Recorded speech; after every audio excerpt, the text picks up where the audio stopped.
రానున్న 2-3 రోజుల్లో జిల్లాలో భారీ నుంచి అతి భారీ వర్షాలు కురుస్తాయని వాతావరణ శాఖ హెచ్చరిస్తున్న నేపథ్యంలో అధికారులందరూ క్షేత్రస్థాయిలో పర్యటిస్తూ వరదలు, వర్షాలను ఎదుర్కొనేందుకు సన్నద్ధంగా ఉండాలని జిల్లా కలెక్టర్ ఆదేశించారు.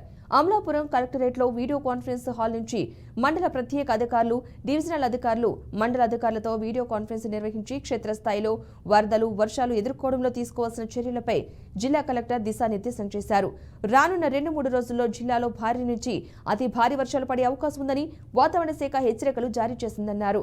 ఆత్రేయపురం, రావులపాలెం, సగిరేటిపల్లి, మలికీపురం మండలాల్లో అతి భారీ వర్షాలు కురిసే అవకాశం ఉందని, మిగిలిన మండలాల్లో ఓ మోస్తారు నుంచి భారీ వర్షాలు కురుస్తాయని వాతావరణ శాఖ అంచనా వేసిందని కలెక్టర్ అన్నారు. ఇప్పటివరకు తూర్పుగోదావరి జిల్లా అంతా కూడా చాలా విస్తృతంగా వర్షాలు రావడం జరిగింది. జిల్లా అంతా చూసుకుంటే మనకి 4 సెంటీమీటర్స్ వరకు వర్షం పడింది.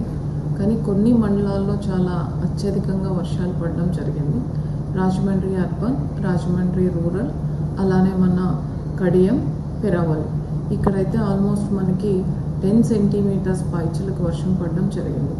సో ఇదే ఫోర్కాస్ట్ అనేది ఈరోజు అట్లానే రేపు కూడా మనకి ఉంది.